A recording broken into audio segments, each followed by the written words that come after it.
Hey everybody, Wolf Lord Rho here.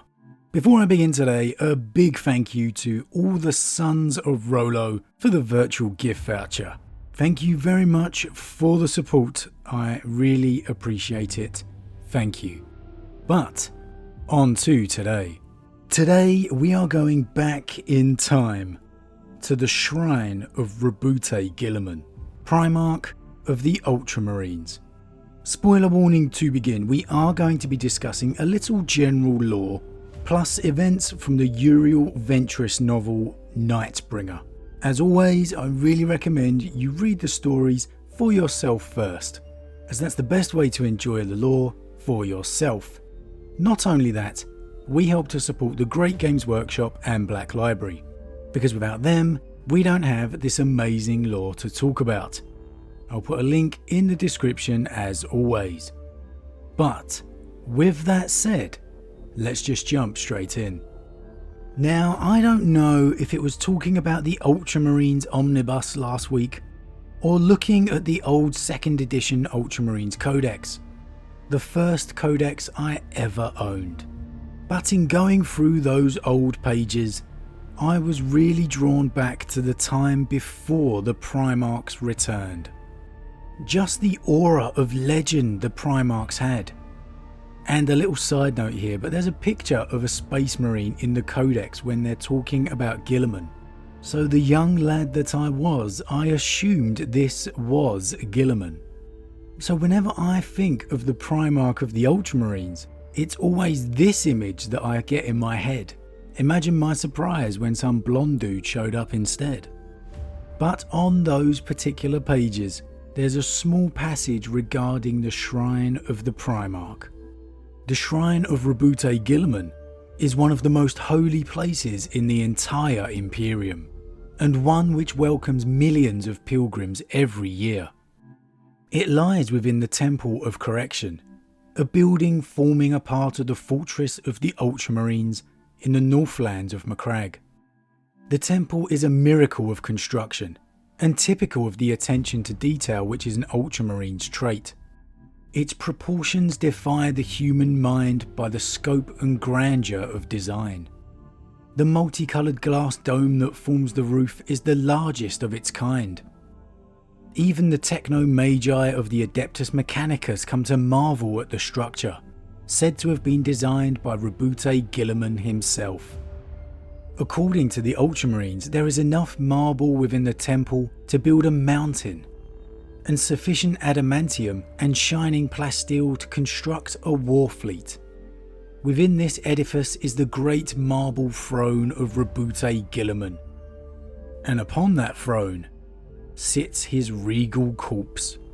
Though the best part of 10,000 years have passed since his death, the Primarch's body is perfectly preserved. Even his death wounds are visible upon his neck, and the blood still glistens upon his throat. His mortal remains are preserved from the ravages of time by means of a stasis field, which isolates the Primarch from the time stream. Everything encompassed by the field is trapped in time and can neither change nor decay. There are some, however, who claim the Primarch's wounds do change. They say that the Primarch's body is slowly recovering, and that his wounds show mysterious signs of healing. Others deny the phenomena, and point out the sheer impossibility of change within the stasis field. Yet enough believe the stories to come to the shrine, and witness for themselves the miracle of the Primarch. Man, how can that not capture the mind? We're talking nearly 30 years ago here. Guilliman striding across the tabletop was not even a thing. The Primarchs were legends of a myth-ridden history. And these little passages just fueled the imagination. One of the holiest locations in all of the Imperium. Millions flocking across the galaxy just for a chance to glimpse the body of a Primarch, to stand before a son of the Emperor. And then, even back then, that element of mystery, that even though it's impossible, and it can't happen, Still, people believe, people wonder, people hope that maybe, just maybe, his wound is healing. That perhaps a Primarch could once again return.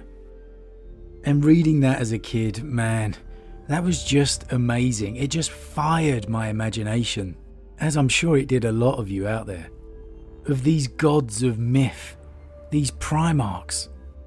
And hey, it only took 25 years, right?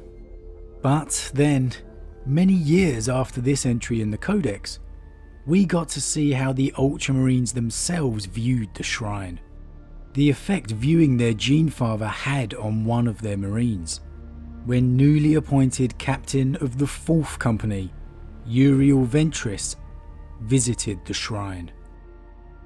Uriel marched along the golden processional, between throngs of robed pilgrims, oblivious to the stares of wonder his presence garnered, head and shoulders above those who had come to witness one of the most holy places in the Imperium. Uriel felt his heartbeats increase as he neared the centre of the Temple of Correction. Like much of the Fortress of Hera, the temple was said to have been designed by Roboute Guilliman, its proportions defying the mind, with the scale of its construction and the grandeur of its ornamentation.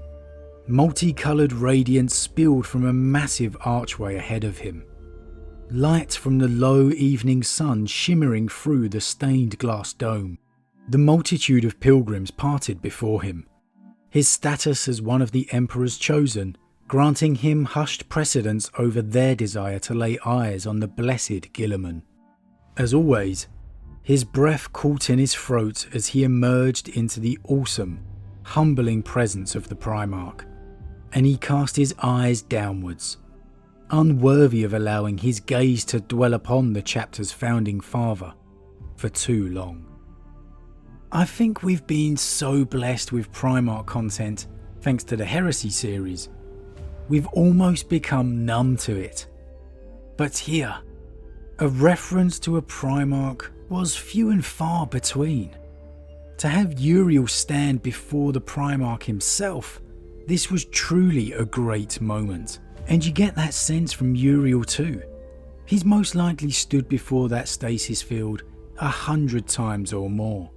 But each time the effect's the same. The breath catching in his throat, the awe-inspiring sight of the Primarch. But the difference here, from all the Primarch scenes in the Heresy? Silence. Uriel can speak all he wants if he chooses, but no answer will come. He has only the sight of his Genesire to go with, and if anything, it enhances the aura of the Primarch even more so. His death keeping him from becoming too human, too real almost, a relic of a history far too long ago.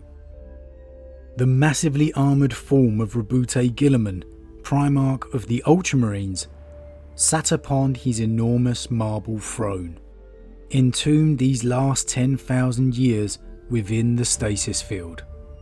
Gathered around the Primarch's feet were his weapons and shield. Behind him, the first banner of Macragge, said to have been woven from the shorn hair of 1,000 martyrs, and touched by the Emperor's own hand.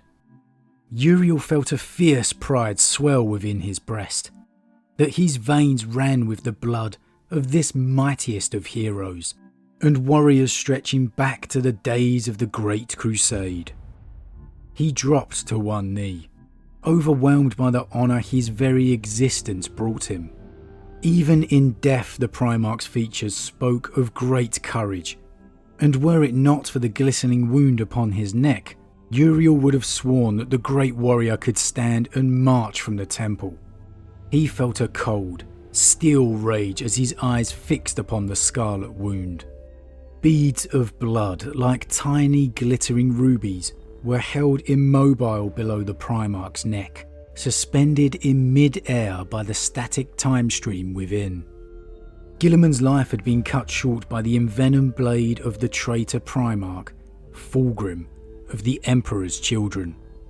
His works undone, his legacy unfulfilled, and in that lay the greatest tragedy of Guilliman's death.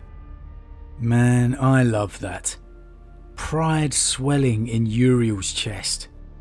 He doesn't need a motivating speech to see an act of insane courage, just to be in the mere presence of his Primarch, even though he's been sat immobile, locked within the stasis field for 10,000 years. He still inspires his sons to be everything they can be, to set the standard.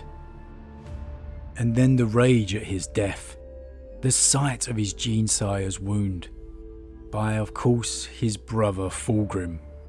Man, they so have to bring Fulgrim back. There's just so much story potential.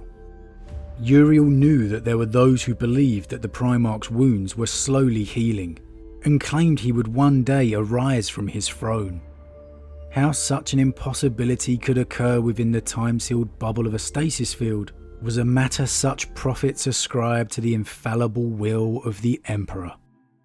He could sense the presence of the silent masses behind him, aware of the holy esteem they held him in, and feeling unworthy of such reverence. He knew such thoughts marked him out from the majority of his brethren, but Idaeus had taught him the value of looking beyond the boundaries of conventional thinking. Obviously, we know Guilliman returned to the world of the living many years later. Taking down the stasis field, he truly died, where of course he was then brought back through the powers of the Eldari god Ennead and the works of Belisarius Cawl. But man, reading this, how cool would it have been for those hopes and rumours to have been true? That through the power of the Emperor, the wound was healing. And it was then, in the darkest moments, as the stasis field went down, as Macragge was besieged by Chaos and the Black Legion, with the entire Imperium on its knees, that Roboute Guilliman awoke. A small difference to what we received, but man, that would have been good. That kid inside me would have been screaming with excitement even more so. To have had those small hopes and rumours of so long ago being proved true.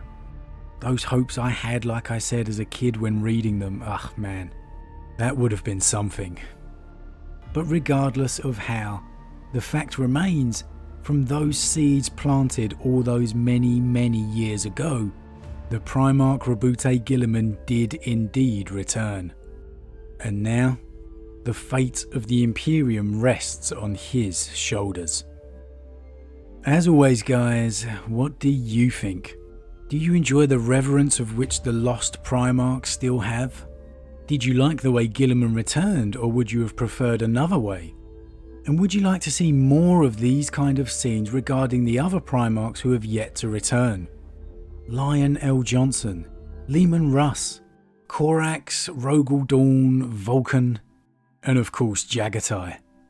As always, drop your thoughts in the comments below, I love to read them. A huge thank you to all my subscribers, your support really means a lot to me, it truly does. And if you're new, please consider subscribing to help the channel grow. If you enjoyed this particular vid, then why not drop a like on it too. But with that said, I am off, and I'll see you all again real soon.